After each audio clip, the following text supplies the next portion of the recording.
Hello and welcome back to my channel.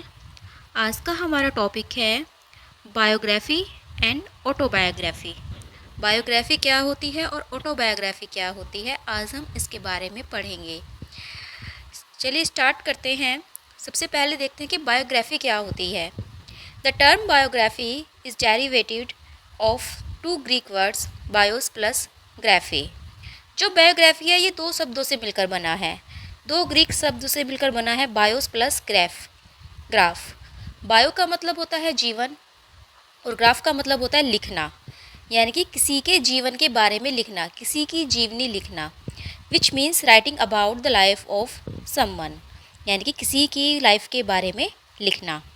Hence a biography deals with the life and writings of someone. तो इस तरह जो biography है वो किसी भी इंसान के जीवन या फिर उसकी जो राइटिंग्स रही हैं, जो उसने लिखा है, उसके बारे में बताती है, उससे डील करती है। The Oxford dictionary defines biography as, जो ऑक्सफोर्ड डिक्शनरी है उसमें बायोग्राफी की जो डेफिनेशन दी गई है उसमें कहा गया है the history of the lives of individual man as a branch of literatures, कि एक हिस्ट्री होती है जीवन की, किसी इंडिविजुअल मैन की, as a branch of literature, literature की शाखा के रूप में। यानी कि किसी भी इंसान की जीवनी को जब हम लिखते हैं, उसे हम लिटरेचर में लेकर आते हैं, तो डैट इज़ कॉल्ड बायोग्राफी, जब हम किसी इंसान के जीवन के बारे में लिखते हैं। In the words of Harold Nicolson, जो हैरोल्ड निकोलसन ने कहा है, the biography is a truthful record of an individual composed as a work of art, कि जो बायोग्राफी है वो एक ट्रूथफुल रिकॉर्ड है, एक सच्चा संग्रह है किसी इंडिविजुअल का, किसी इंसान का, composed as a work of art, जिसे आर्ट के वर्क के रूप में कंपोज किया गया हो। यानी कि हम किसी भी इंसान को लेते हैं और उसकी जीवनी जब हम लिखते हैं तो उसका जो रिकॉर्ड है वो ट्रूथफुल भी होना चाहिए। ऐसा नहीं है कि हमने अपने आसपास अपने पास से भी कुछ मिला दिया। जैसे फिक्शन होते हैं, फिक्शन में जो स्टोरी होती है वो फिक्सियस होती है, यानी कि राइटर जो है, जो नॉवेलिस्ट होते हैं, वो अपने पास से कुछ भी लिख सकते हैं। लेकिन बायोग्राफी में ऐसा नहीं होता। बायोग्राफी में उस इंसान के जो ट्रूथफुल है, जो ट्रूथ रिकॉर्ड है, उनको इकट्ठा किया जाता है और फिर उसकी जीवनी के बारे में लिखा जाता है। The function of biography is to transmit personality, और बायोग्राफी का फंक्शन क्या होता है, वो होता है पर्सनैलिटी को ट्रांसमिट करना, किसी की पर्सनैलिटी को बताना। अकॉर्डिंग टू सर सिडनी ली ने कहा है इट्स फंक्शन, कि इसका जो फंक्शन है, बायोग्राफी का जो फंक्शन है, is to rebuild a living man from dead bones, कि किसी भी रिबिल्ड करना, ए लिविंग मैन, किसी व्यक्ति को फ्रॉम डेड बोन्स, मरी हुई हड्डियों से। यानी कि अगर कोई व्यक्ति मर गया है तो जब हम उसकी बायोग्राफी लिखते हैं तो इसका मतलब ये है कि हम उसको जीवित कर देते हैं, हम उसको रिबिल्ड कर देते हैं।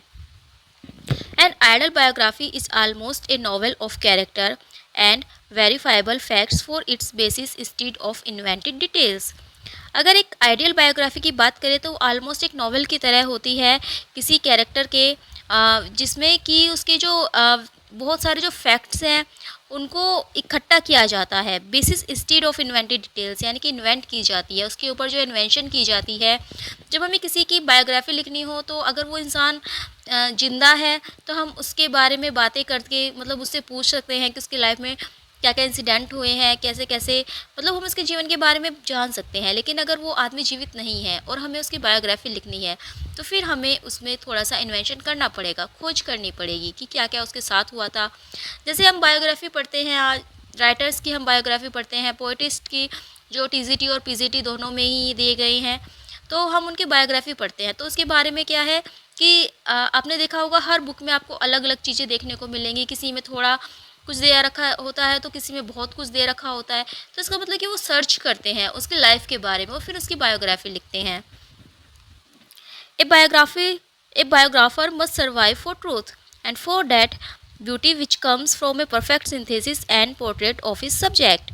जो बायोग्राफर है उनको मस्ट स्ट्राइव फॉर ट्रूथ, सच्चे की खोज, सच की जो है वो खोज करनी चाहिए, उसे स्ट्राइव होना चाहिए सच के लिए। एंड फॉर डैट ब्यूटी, और क्योंकि वही जो सुंदरता है, क्योंकि वो सच लेकर आएगा, which comes from a perfect synthesis, एक perfect synthesis and portrait of his subjects, और अपने सब्जेक्ट को वो किस तरह से पोर्ट्रेट करता है। यानी कि उसकी जो सुंदरता आएगी कहाँ से आएगी, किसी भी बायोग्राफी की जो सुंदरता आती है या किसी भी राइटिंग की जो सुंदरता आती है वो आती है कि उसने कौन से वर्ड्स यूज़ किए हैं, किस तरह की जो सिंथेसिस उसने यूज़ की है और उसका जो सब्जेक्ट है उसको कैसे उसने पोर्ट्रेट किया है। तो इसलिए जो बायोग्राफर है उसको सच ढूंढना चाहिए। A good biography gives a perfect picture of the development of both the external and internal inner life of its subject। जो एक गुड बायोग्राफर होता है, जो एक अच्छा बायोग्राफर है, वो हमें एक परफेक्ट पिक्चर दिखाता है किसकी, डेवलपमेंट की।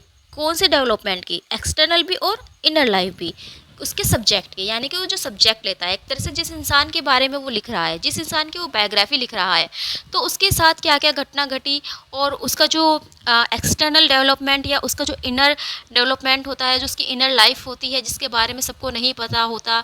कुछ फैक्ट्स ऐसे होते हैं जिनके बारे में हमें नहीं पता होता, लेकिन जो अच्छा बायोग्राफर है वो उनको भी अपनी बायोग्राफी में लेकर आता है। मान लीजिए कोई पॉलिटिशियन है, हम उसके बारे में जानते हैं, हम उसे एक्सटर्नल अफेयर्स के बारे में तो हमें सब पता है कि वो किस तरह का है, लेकिन उसकी जो इनर लाइफ है वो कैसी है वो हमें नहीं पता होती। तो बायोग्राफर जो होते हैं वो उस चीज़ को इन्वेंट करते हैं और उनको हमारे सामने लेकर आते हैं। तो एक अच्छा बायोग्राफर वही होता है जो हमें एक्सटर्नल के साथ साथ उनकी इनर लाइफ भी दिखा दे। Biography and history. अब बायोग्राफी और हिस्ट्री में क्या डिफरेंस है, क्योंकि हिस्ट्री में भी जो है हमें पुराने चीज़ों के बारे में पता चलता है। जब हम हिस्ट्री पढ़ते हैं तो हिस्ट्री में भी हम बहुत सारे जो शासक हुए हैं उनके बारे में पढ़ते हैं। तो बायोग्राफी और हिस्ट्री में फ़र्क क्या होता है। Biography differs from history in being a record of the life of one individual. Biography जो हिस्ट्री से डिफरेंट करती है क्योंकि एक रिकॉर्ड होती है किसी एक इंडिविजुअल पर्सन का। It is a study sharply defined by two defined events, birth and death.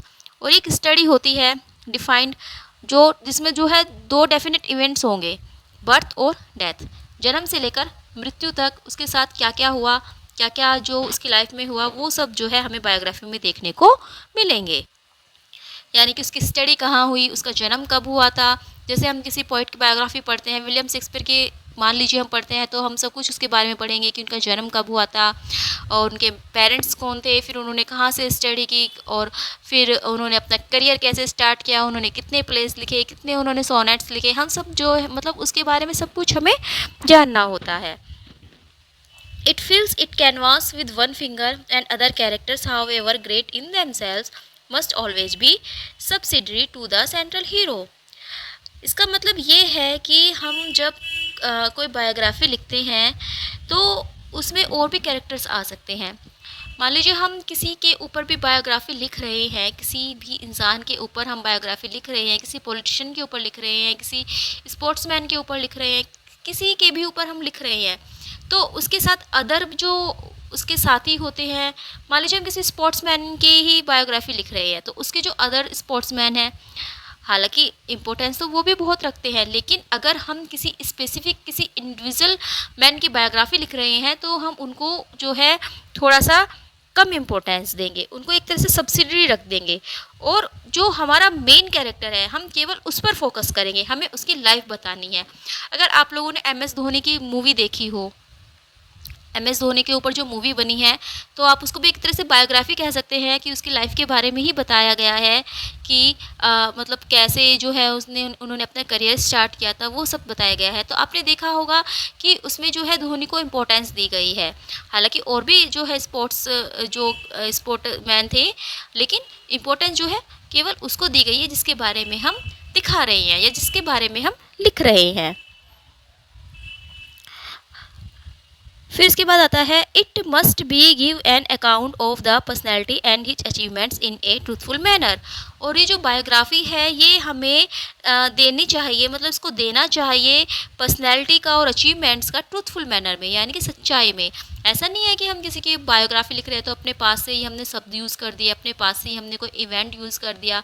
Biography बिल्कुल सच होनी चाहिए, उसने क्या क्या अचीवमेंट किया है, उसकी पर्सनैलिटी क्या है, उसके बारे में जो है सच लिखना चाहिए। ऐसा नहीं है कि हमने अपने पास से ही कुछ और भी ऐड कर दें उसमें, या उसको और अच्छा दिखाने के लिए उसकी मतलब ज़्यादा ही कुछ एक्स्ट्रा जो है उसकी तारीफ़ कर दें। ऐसा नहीं होना चाहिए, वो पर्सनली जैसा है उसको वैसा ही दिखाओ। Leading biographies. The famous biography in English are, जो इंग्लिश में फेमस बायोग्राफी है वो कौन कौन सी है, जैसे the lives of the poets by Samuel Johnson, Samuel Johnson ने लिखी थी the life of the poets, ये सैमुअल जॉनसन ने लिखी थी। और the life of Samuel Johnson ये लिखी थी जेम्स बॉसवेल ने, यानी कि सैमुअल जॉनसन की बायोग्राफी लिखी थी जेम्स बॉसवेल ने। नेल्सन ये रॉबर्ट सथे ने लिखी थी। सर वॉल्टर स्कॉट ये लोकहार्ट ने लिखी थी। थॉमस कैराइल स्टेर्लिंग ने। लॉर्ड मैकाले ये ट्रेवलियन ने लिखी थी। क्वीन विक्टोरिया लाइटन स्ट्रेची ने लिखी थी। और लिव मोटे द ऑथर ये थॉमस मेलोरे ने लिखी थी। यानी कि इनकी जो है ये बायोग्राफीज लिखी गई हैं इन पोइट्स के द्वारा। पोइट्स या आप नॉवेलिस्ट या कुछ भी कह सकते हो आप इनको, राइटर के द्वारा इनकी। प्लूटार्क्स पैरेलल लाइव्स, जो प्लूटार्क की पैरेलल लाइव्स है फर्स्ट एडी की, ये एक बुक है। फर्स्ट एडी का जो है ये एक तरह से जो है रचना है। Covered 23 Greeks and 23 Romans arranged in pairs, ये जो है 23 ग्रीक और 23 रोमन जो पोइट रहे हैं उनको अरेंज करती है इन पेयर्स, जोड़ों में, यानी कि एक ग्रीक एक रोमन, फिर दूसरा ग्रीक दूसरा रोमन। तो इस तरह से जो है इन दोनों इनको जो है ये पेयर में अरेंज करती है। और उनकी लाइफ के बारे में ये हमें बताती है। They proved an important source of plots for many dramas, और ये जो प्लूटार्क की पैरेलल लाइव्स रही है ये काफ़ी ड्रामास जो है उसके सोर्स भी रही है। शेक्सपियर ने भी जो है इससे सोर्स लिया है। जैसे एक इन्होंने ग्रीक पोइट लिया डेमोस्थेंस, और फिर एक जो है रोमन पोइट लिया सिसेरो। उसके बाद अलेक्जेंडर द ग्रेट ये जो ग्रीक था, और फिर जूलियस सीजर ये रोमन था। तो इस तरह से जो है वो एक ग्रीक पोइट और एक रोमन पोइट लेकर उन्होंने पेयर्स में लिखा है। ऑथोराइज्ड बायोग्राफी, ऑथोराइज्ड बायोग्राफी क्या होती है? ऑथोराइज्ड बायोग्राफी होती है जो परमिशन से लिखी जाए, कोऑपरेशन हो, जिसमें जिस पर्सन के बारे में हम लिख रहे हैं हमने उससे परमिशन ली हो, या फिर उसके पेरेंट मतलब उसके परिवार वालों से हमने परमिशन ली हो। कोऑपरेशन हो जिसमें किसी का साथ हो, समटाइम्स पार्टिसिपेशंस, और कभी कभी जो है जिसके बारे में हम लिख रहे हैं वो पार्टिसिपेट भी कर रहा है उस बायोग्राफी में। फिर होती है हैजियोग्राफी। हैजियो का मतलब होता है होली, यानी कि पवित्र। तो हैजियोग्राफी जो है biography of a saint, monk, nun और एनी रिलीजियस रीडर, यानी कि जब हम किसी सेंट, किसी मॉन्क, नन या कोई भी रिलीजियस रीडर है अगर हम उसकी बायोग्राफी लिखते हैं तो वो कहलाएगी हैजियोग्राफी। तो ये तो थी बायोग्राफी। अब हम देखते हैं कि ऑटोबायोग्राफी क्या होती है। ऑटोबायोग्राफी, ऑटोबायोग्राफी 3 शब्दों से मिलकर बना है। Autos plus BIOS plus graph.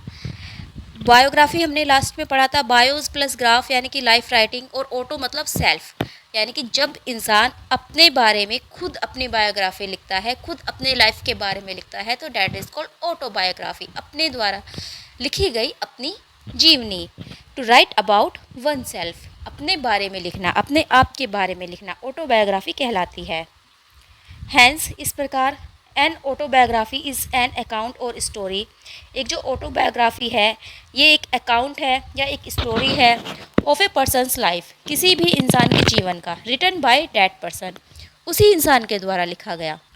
तो बायोग्राफी हमने पढ़ी थी, यानी कि बायोग्राफी में तो जो है किसी इंसान की जीवनी को कोई और लिखता है, लेकिन ऑटोबायोग्राफी में वो इंसान खुद से अपनी जीवनी लिखता है।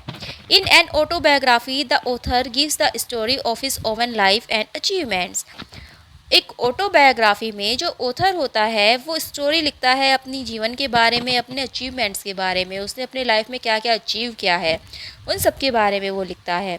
Its aim is a successful presentation of personality and of a period to which the author belonged, और इसका जो एम है वो क्या है, वो एक सक्सेसफुल प्रेजेंटेशन है, यानी कि एक सक्सेसफुल प्रेजेंटेशन देती है पर्सनैलिटी के बारे में उस इंसान की जो वो लिख रहा है, और उस पीरियड की जिसमें वो बिलोंग करता है। यानी कि जो ऑथर है जो अपनी लाइफ के बारे में लिख रहा है वो अपनी पर्सनैलिटी के बारे में बताएगा और अपने पीरियड के बारे में भी बताएगा, यानी कि अपने आसपास के बारे में वो बताएगा, वो कौन से समय में रह रहा है वो सब वो अपनी ऑटोबायोग्राफी में बताएगा।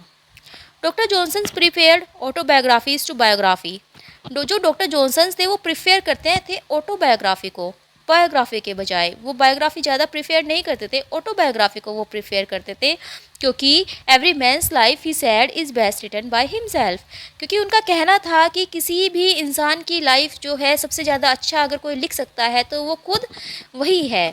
यानी कि जो जीवनी है वो केवल वही इंसान लिख सकता है, अपनी जीवनी अपने बारे में जो है एक इंसान अपने बारे में अच्छे से लिख सकता है, न कि कोई दूसरा इंसान उसके बारे में लिख पाता है। तो इसीलिए जो है ऑटोबायोग्राफी बायोग्राफी से अच्छी होती हैं। The autobiography began as a narrative of events but it was discovered that in order to achieve its full purpose. जो ऑटोबायोग्राफी होती है वो शुरू होती है as a narrative of events के नरेशन से, बट इट वॉज डिस्कवर्ड, किंतु ये डिस्कवर किया जाता है डैट की in order to achieve it full purpose, कि ये जो है अपना फुल पर्पज़ अचीव कर ले। It should be entirely candid about the author's inner life as well as his public career. और ये जो है मतलब पूरी तरह से बताती है, पूरी तरह से जो है ये हमें बताती है किसी ऑथर की इनर लाइफ के बारे में एज वेल एज उनके जो पब्लिक लाइफ है उसके बारे में, पब्लिक करियर के बारे में। इन अदर वर्ड्स, अगर हम दूसरे शब्दों में कहें, it progresses from the outwards to the inwards. ये जो है आउटवर्ड से शुरू होकर इनवर्ड की ओर जाती है। यानी कि ये सबसे पहले हमें जब भी हम कोई ऑटोबायोग्राफी लिखेंगे, अपने बारे में लिखेंगे, तो सबसे पहले हम क्या लिखेंगे? हम लिखेंगे कि हमारा जन्म कब हुआ था, हम कहाँ, हमारा जन्म कहाँ हुआ था, हमारे पेरेंट्स कौन कौन है, फिर हमने अपनी जो है एजुकेशन कहाँ से ली। तो ये हमारा आउटर हो गया, ये सब जानते हैं। मतलब जो हमारे आसपास के लोग हैं उन्हें पता ही होता है कि हमने कहाँ से जो है एजुकेशन ली। लेकिन उसके बाद आती है इनवर्ड, यानी कि हमारे मन के अंदर क्या क्या चल रहा होता है, हमारे मन की फीलिंग्स क्या क्या है। तो जो आउटवर्ड से इनवर्ड की ओर जाती है। The objective to the subjective, objective से सब्जेक्टिव की ओर जाती है। Full and frank self analysis was made by Saint Augustine in his confession. जो एक सेंट ऑगस्टाइन रहे हैं, उन्होंने एक ऑटोबायोग्राफी लिखी थी कन्फेशंस, और उसमें जो है उन्होंने फुल और फ्रैंक तरीके से अपने आप को एनालाइज किया था। और एक रूसो ने भी लिखी थी कन्फेशंस के नाम से ही जो है सेंट ऑगस्टाइन ने लिखी थी, और रूसो ने भी जो है कन्फेशंस लिखी थी। ऑटोबायोग्राफी और biography, Longfellow said that on an autobiography is a product of first hand experience। जो लॉन्गफेलो हैं वो कहते हैं कि जो ऑटोबायोग्राफी है वो एक प्रोडक्ट है at first hand experience. First hand experience होता है अपने जो एक्सपीरियंस होते हैं, अपने जो अनुभव होते हैं, जो इंसान ने स्वयं झेले हैं। Whereas a biography is a product of second hand knowledge, लेकिन जो बायोग्राफी है वो सेकेंड हैंड नॉलेज होती है, यानी कि किसी और के द्वारा वो लिखी जाती है। या जब हम ऑटोबायोग्राफी लिखते हैं तो हमारा जो है फर्स्ट हैंड एक्सपीरियंस होगा, हम उन एक्सपीरियंस के बारे में लिखेंगे जो हमने फेस किए हैं, हम अपना स्ट्रगल लिखेंगे, हम अपने बारे में लिखेंगे। लेकिन जब हम बायोग्राफी लिखते हैं तो वो सेकंड हैंड नॉलेज हो गया, क्योंकि हमें नहीं पता कि सच क्या है, जो दूसरा इंसान बता रहा है वो सच है या नहीं है, या जो हमें पता चल रहा है कि वो सच है या नहीं है। तो that was second hand knowledge. Stevenson once said, Stevenson ने एक बार कहा था डैट की there is no true sort of writings that what is to be found in autobiographies, कि कोई भी राइटिंग इतनी सच्ची नहीं होती जो कि ऑटोबायोग्राफी में पाया जाता है। जो सच ऑटोबायोग्राफी में पाया जाता है वो कहीं और नहीं पाया जाता। लीडिंग ऑथर्स ऑफ ऑटोबायोग्राफीज़, अब ऑथर्स देखते हैं जिन्होंने ऑटोबायोग्राफी लिखी। जैसे थॉमस डे क्वेंसी ने लिखी थी ऑटोबायोग्राफिक स्केचेस, ली हंट ने लिखी थी the autobiography of Leigh Hunt, J.S. Mill ने भी ऑटोबायोग्राफी लिखी थी। इसी तरह जो है John Ruskin, H.G. Wells, George Moore, Winston Churchill, इन्होंने सब ने अपनी अपनी ऑटोबायोग्राफी लिखी थी। महात्मा गांधी ने भी अपनी ऑटोबायोग्राफी लिखी थी, जिसका मतलब था, जिसका जो टाइटल था माई एक्सपेरिमेंट्स विद ट्रूथ। और पंडित जवाहरलाल नेहरू ने लिखी थी towards freedom. Some poems are also autobiographical, कुछ पोएम्स भी हैं जो ऑटोबायोग्राफिकल होती हैं। जैसे प्रिल्यूड विलियम वर्ड्सवर्थ की पोएम है, ये उनकी एक ऑटोबायोग्राफिकल पोएम है। इस पोएम में उन्होंने अपने बारे में लिखा है, अपनी यूनिवर्सिटी के बारे में भी बहुत कुछ उन्होंने बताया है। और विंग्स ऑफ फायर ये APJ अब्दुल कलाम ने लिखी थी 1999 में। और एक जो है diary of a young girl है एना फ्रैंक, 1947 में ये लिखी थी एना फ्रैंक की, ये बहुत ही फेमस है the diary of a young girl. ये बहुत बिल्कुल जो है ये ट्रूथ इंसिडेंट के ऊपर उसने ये लिखी थी अपनी लाइफ के बारे में। वो बहुत ही छोटी लड़की थी जिसने मतलब जिसने जो है बचने के लिए एक फैक्ट्री के ऊपर वो बहुत दिनों तक रहे थे। कुछ लोग केवल एक बंद कमरे में, एक फैक्ट्री थी नीचे जिसके ऊपर वो रहते थे ताकि वो जो है बच सके, और उसमें उन्होंने कई दिन गुजारे थे। बिल्कुल वो शांत रहते थे, जैसे ही दिन होता था तो वो बिल्कुल ऐसे बैठ जाते थे जैसे कोई है हो ही ना, बिल्कुल वो हिल नहीं सकते थे। वो जो अपने सारे काम थे वो रात को ही करते थे, दिन में वो बिल्कुल शांत और एक जगह पर बैठ जाते थे। तो बहुत ही जो है ये हार्ट टचिंग है। एना फ्रैंक की डायरी अगर आपने नहीं पढ़ी है तो आप इसको पढ़िए। यूट्यूब पर भी इसकी काफ़ी वीडियो मिल जाएंगी। The diary of a young girl, इसमें इसके ऊपर शायद एक मूवी भी बन चुकी है। तो ये बहुत ही अच्छी जो है एक मतलब ये diary of a young girl ये बहुत ही अच्छी बुक है। तो ये थी ऑटोबायोग्राफी और बायोग्राफी। एक और आती है मेमोयर। मेमोर के बारे में हम नेक्स्ट वीडियो में पढ़ेंगे, वो भी बायोग्राफी ऑटोबायोग्राफी से ही रिलेटेड है।